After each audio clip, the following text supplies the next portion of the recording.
당신은 지금 누구와 어울리고 있습니까? 당신 자녀가 당신의 절친 2명처럼 되길 바라시나요? 그런가요? 아마 아닐 겁니다. 그렇다면 당신 자녀가 당신처럼 되길 바라시나요? 글쎄요. 그 역시 아닐 가능성이 큽니다. 그런데도 왜 아무것도 하지 않고 있죠? 우리는 종종 주변 사람이나 환경을 바꾸지 않은 채 달라지고 싶다고 말합니다. 당신의 친구들을 보여주세요. 그러면 당신의 미래를 보여드리겠습니다. 내가 맨날 어울리는 사람이 원숭이라면 내 인생은 결국 망할 서커스가 될 수도 있다는 것입니다. 당신 자신이 그리고 당신의 자녀가 누구와 어울리는지는 미래를 결정짓는 매우 중요한 요소입니다. 경제적 자유를 꿈꾸시나요? 그렇다면 지금 이 순간 댓글창에 나는 부자가 되었다, 나는 성공했다라고 적어보세요.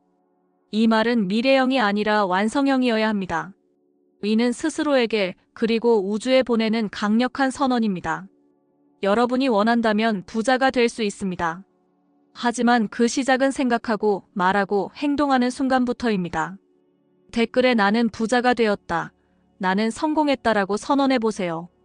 이것은 마법 주문이 아닙니다. 진정한 변화는 행동에서 비롯됩니다. 지금부터 소개해드릴 분은 댄 페냐입니다. 히스패닉계 미국인 사업가로 단돈 $820로 시작해 석유 회사를 설립했습니다. 현재 약 500억 달러의 부를 일궈냈고, 그래서 사람들은 그를 50조의 갑부, $50 밀리언 맨이라고 부릅니다. 그는 기업인들의 멘토이자 비즈니스 코치로 활동하면서 강의마다 거침없는 팩폭으로 유명하죠. 겉보기엔 혹독해 보이지만 잠자는 사람들을 흔들어 깨우고 진짜 행동하도록 만들기 위해서 그렇게 말한다고 합니다. 댄 페냐가 던지는 메시지는 강렬합니다. 때론 상처가 될 수 있지만 불편함을 통해 깨달음을 준다는 것이 그의 지론입니다. 거칠게라도 현실을 직시하게 만들고 결국 행동에서 변화하게 하겠다는 목표 때문이죠. 50조 갑부의 3가지 후회. 저는 제 인생에 단 3가지 후회가 있습니다. 첫 번째, 저는 전투훈련을 받은 장교였지만 전투에 참전하지 못했습니다. 두 번째, 저는 어머니께 소리를 질렀습니다. 어머니가 돌아가시기 하루 전에요. 엄마는 아픈 게 아니에요. 젠장, 당신은 절대 안 죽는다고요. 라고 화를 낸 다음 날 아침, 어머니는 돌아가셨습니다. 그리고 세 번째, 저는 제 목표를 너무 낮게 잡았습니다. 제 아들의 축구를 놓친 것도, 제 딸의 무도회를 놓친 것도 후회되지 않습니다. 그건 다 쓰레기입니다. 당신이 죽는 날 이야기할 것은 그런 것이 아닙니다. 당신은 아내에게, 아들에게 이렇게 속삭일 겁니다. 내가 하지 않았던 일들이 후회돼. 나는 할 수 있었는데, 나는 하고 싶었는데, 나는 해야 했는데, 왜 당신은 안 될까요? 답은 당신도 할 수 있습니다. 하지만 열심히 해야만 할 수 있습니다. 일주일에 140시간씩 일한다면 말입니다. 주 80시간이 아니라요. 안락한 삶과 좋은 술 한 잔과 편안함이 여러분을 죽입니다. 전 세계 역사상 틀림없이 최고의 CEO인 잭 웰치는 일과 삶 사이에는 밸런스 같은 건 없다고 말했습니다. 일과 삶, 그 사이에는 도전이 있을 뿐이라고요. 일론 머스크가 워라벨이 있었을 것 같나요? 아닙니다. 스티브 잡스가 살아있는 동안 워라벨이 있었을 것 같나요? 아니죠. 빌 게이츠는요? 아니죠. 세계적인 부자 중 그 누구도 워라벨이 없었는데 왜 당신은 워라벨을 누릴 거라고 생각하나요? 당신은 누릴 자격이 되니까. 제 생각엔 아닌 것 같은데요. 열심히 일해야 얻을 수 있고 누릴 수 있습니다. 댄 페냐는 자신이 인생에서 딱 3가지를 후회한다고 했습니다. 결국 그가 말하는 핵심은 더 큰 목표를 향해 전력으로 뛰라. 작은 일에 연연하거나 핑계대지 말라는 것입니다. 무조건 도전하고 거절당해라. 하루 20번 거절당했다고 힘들어합니까? 그건 아무것도 아닙니다. 하루 300번 거절당할 각오를 해보세요. 우리는 누군가에게 거절당하기 시작하면 금세 기운이 빠지고 안 되는가 보다 하고 포기하곤 합니다. 하지만 성공자들은 거절을 두려워하지 않았습니다. 거절당하면서 배우고 또 거절당하면서 성장하는 것이죠. 은행에서 돈을 빌릴 때도, 중요한 투자를 유치할 때도 사람들은 낯선 사람의 첫인상과 태도로 판단합니다. 그러니 내가 원하는 결과를 얻을 만한 옷차림과 태도, 말투를 갖추는 것이 기본입니다. 자존감과 모델링. 당신은 더 큰 삶을 살 수 있습니다. 자존감이란 자신감이자 자기 인식입니다. 대부분은 어린 시절, 즉 인생 초반 7, 8살에 형성됩니다. 그 시절 우리 주변에 있던 사람들은 과연 자존감을 키우는 법을 알았을까요?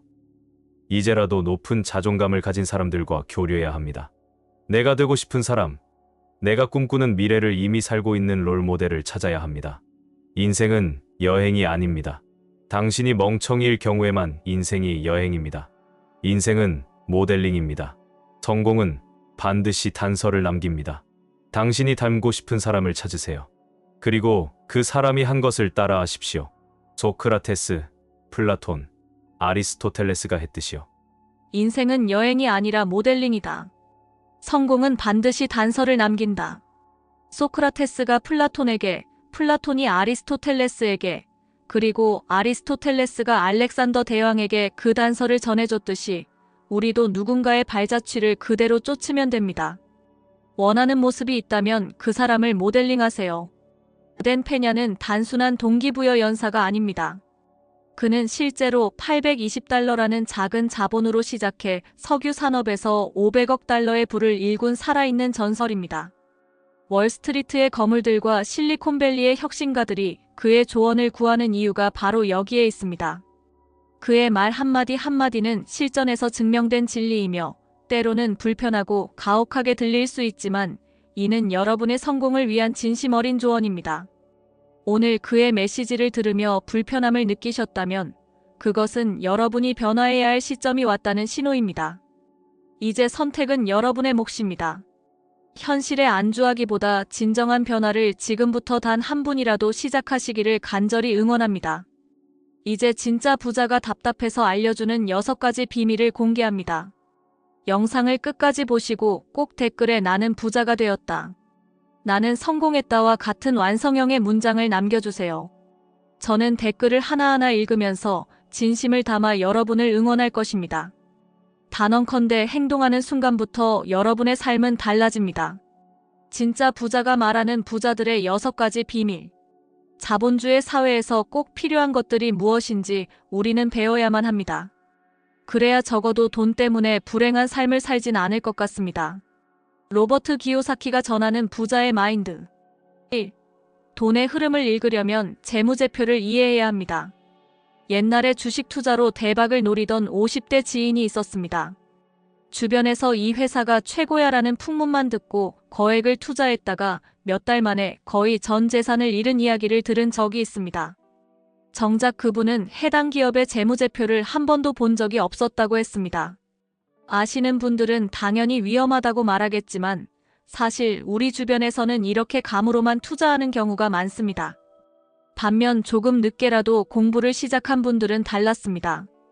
60이 훌쩍 넘어서 재무제표 보는 법을 배워가며 천천히 그러나 꾸준히 기업 분석을 하신 분이 있었습니다.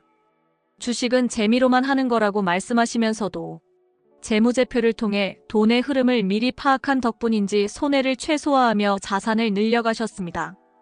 이처럼 사업을 하든 투자를 하든 은행에서 대출을 받든 결국 중요한 건 학벌이 아니라 재무제표를 이해하는 능력입니다. 어떤 자산을 가지고 있는지, 부채가 얼마나 되는지, 현금 흐름이 어떻게 흘러가는지를 알면 돈을 다루는 방법이 달라집니다. 특히 우리나라 사람들은 금융 지식을 학교나 가정에서 배울 기회가 적어서 풍문이나 차트에만 의존했다가 큰 손실을 보는 경우가 많습니다. 이제는 맹인처럼 돈을 관리하지 말고 명확한 데이터를 보고 판단해야 합니다. 또 한 가지 중요한 점은 세상 탓만 하며 시기, 질투, 불평, 원망만 해서는 절대 나아지지 않는다는 것입니다. 적어도 자신의 상황을 냉정히 파악하고 성공한 사람들에게서 배울 점을 찾아야 합니다. 직접 그들과 가까이 지낼 기회가 있다면 적극적으로 조언을 듣고 실천해 보세요. 설령 목표에 도달하지 못하더라도 지금보다는 훨씬 나은 삶의 발판이 될 것입니다. 2.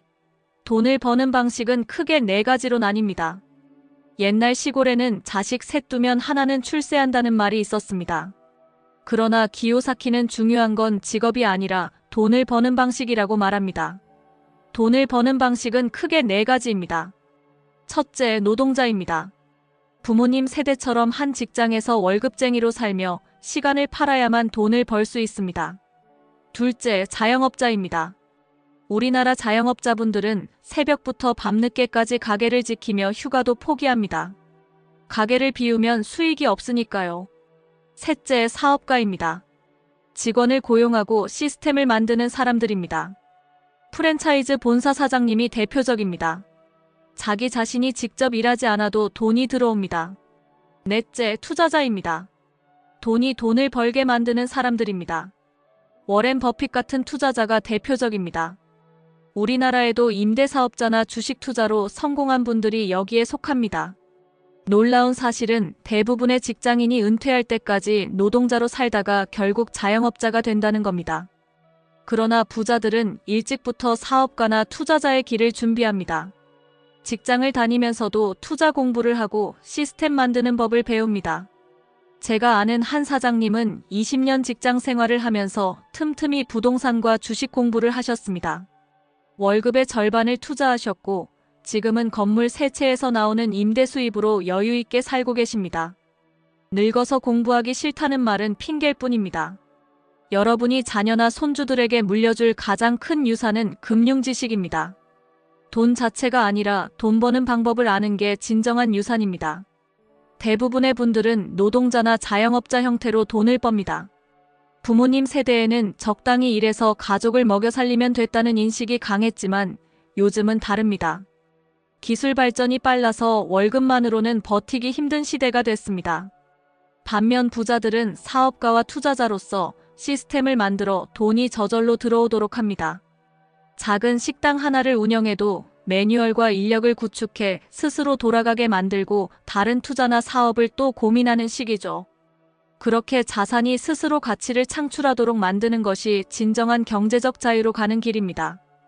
실제로 60이 넘어서 창업에 도전해 직접 뛰는 대신 경영 전반을 관리하며 시스템으로 수익을 내는 분들도 계십니다. 이런 구조를 이해하면 은퇴 후에도 안정적인 수익을 유지할 수 있습니다. 공부와 경험이 필요하지만 어떤 방식으로 돈을 벌지 고민하기 시작하면 큰 변화가 옵니다. 3. 연봉이 높다고 부자가 되진 않습니다. 재미있는 이야기를 하나 해드리겠습니다. 최 부장님은 대기업에서 연봉 1억을 받습니다. 언뜻 보면 성공한 인생 같지만 막상 본인은 대출과 학원비 때문에 빠듯하다고 합니다. 기요사키는 이를 황금족쇄라고 부릅니다. 연봉이 오르면 체면도 함께 올라가니까 더 큰 아파트, 고급차, 골프장 회원권, 명품 쇼핑, 자녀 유학 및 사교육 지출이 늘어납니다. 결국 통장에는 잔고가 없고 카드 한도는 초과됩니다. 반면 우리 동네 구멍가게를 운영하는 박할아버지는 40년 전 시작한 작은 가게를 조금씩 확장해 상가를 사셨고 지금은 임대료만으로 손주 학원비까지 대주십니다. 연봉 1억인 최 부장님과 월 200을 버는 박할아버지 중 누가 더 부자일까요? 기요사키는 이렇게 말합니다. 부자를 결정하는 건 얼마를 버느냐가 아니라 얼마나 가지고 있느냐가 중요합니다. 4. 통장에 돈 모으지 마세요. 눈에 보이는 실물을 사세요. 80년대 라면값이 150원이었다가 지금은 거의 3,000원이 된 걸 보면 아시겠죠. 정부가 돈을 계속 찍어내면 화폐 가치는 떨어집니다. 그래서 기요사키는 돈을 지키고 싶다면 돈이 아닌 것을 사라고 조언합니다. 제가 아는 이영숙 여사님은 30년 전 수유리에 작은 다세대 주택을 사면서 대출금 때문에 잠도 못 잤다고 합니다. 그런데 지금은 그 집값이 3천만 원에서 7억이 넘게 올랐습니다. 만약 예금만 했다면 여전히 3천만 원일 겁니다. 카드값으로 매달 150만 원을 쓰는 사람이 5년만 아껴도 9천만 원을 모읍니다. 서울 근교 신도시 아파트 계약금이 충분한 금액이죠. 실물 자산 중 서민이 자산을 늘리는 첫걸음은 부동산입니다. 주식은 요동치지만 부동산은 꾸준히 오르고 우리나라처럼 땅이 좁은 나라에서는 더욱 그렇습니다. 기요사키도 투자는 부동산부터 시작하라고 말합니다. 집은 사는 곳이 아니라 돈을 벌어다 주는 자산이라는 것입니다. 우리 자녀들 세대는 집 살 돈이 없어서 못 산다고 합니다. 전세살이 하면서 매달 500만 원씩 쓰면서 집값 비싸다고만 하는 거죠. 우리가 먼저 본보기가 되어야 합니다. 작은 것부터 시작하고 월급의 절반은 무조건 모으고 작은 부동산이라도 사서 점차 확장해 나가야 합니다. 이것이 부자들이 자식에게 가르쳐주는 진짜 재테크입니다. 5. 세금. 부자와 서민의 갈림길. 예로부터 손바닥으로 하늘을 가릴 수는 없다고 했습니다. 부자들은 합법적으로 세금을 줄이는 방법을 압니다. 김 과장님은 연봉 7천만 원에 매달 250만 원을 세금과 4대 보험으로 냅니다. 그걸 평생 당연하다고 생각해왔습니다. 반면 건물주 이 사장님은 건물 감가상각비와 수리비용을 경비로 처리해 세금을 훨씬 줄인다고 합니다. 대기업 회장이 자산을 미리 똑똑하게 나눴기에 상속세 문제도 상대적으로 적게 겪었고 일론 머스크는 테슬라 주식을 담보로 대출을 받아 트위터를 샀습니다. 주식을 팔면 세금을 내야 하니까요.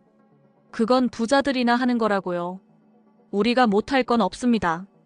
부동산도 오래 보유하면 세금이 줄어들고 주식을 장기 보유하면 혜택이 있습니다.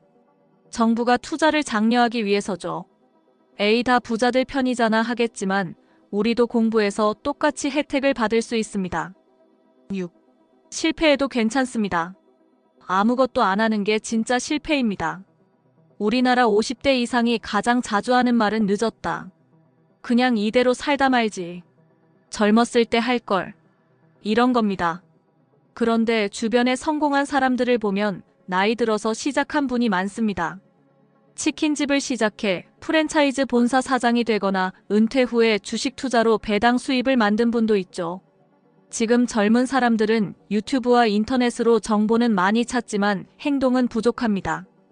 기요사키는 책에서 수영을 배울 수 없고 물에 직접 들어가야 한다고 말합니다. 나이 들어도 신중하게 공부하고 조금씩 투자하면서 실행하는 분들이 꾸준히 결과를 내고 있습니다. 지금 당장 작은 것부터 시작하세요. 소액으로 ETF를 사거나 부동산 공부를 해보세요. 하루 5분이라도 경제 관련 뉴스를 보는 습관을 들이세요. 기요사키는 말합니다. 부자가 되는 것은 복권이 아니라 매일 조금씩 더 현명해지는 과정이라고요. 실수하더라도 교훈 삼아 다시 일어서면 됩니다. 오늘도 TV 앞에서 한숨만 쉴 건가요? 아니면 작은 한 걸음이라도 내딛어 볼 건가요? 그 전에 반드시 철저히 공부하고 신중하게 행동해야 합니다. 목표는 크게 잡고 실행은 작게 시작하세요. 여러분의 도전을 응원합니다. 오늘도 끝까지 함께 해주셔서 감사합니다. 이 영상이 작은 희망이 되길 바랍니다. 우리는 모두 더 나은 미래를 만들어갈 무한한 가능성을 지녔습니다. 지금 힘든 시기를 보내고 계신 분이 있다면 꼭 기억하세요. 오늘의 노력이 내일의 기적이 됩니다. 여러분의 꿈을 응원하는 마음으로 작은 선물을 준비했습니다. 댓글에 나는 부자가 되었다라고 적어주시면 제가 직접 읽고 부자의 기운을 담은 하트를 보내드리겠습니다. 여러분 모두의 가정에 건강과 행복이 함께하길 바랍니다. 다음 영상에서 더 좋은 내용으로 찾아뵙겠습니다. 항상 감사합니다. 여러분 모두 화이팅 하세요. 구독, 좋아요 누르시고 부자 되세요.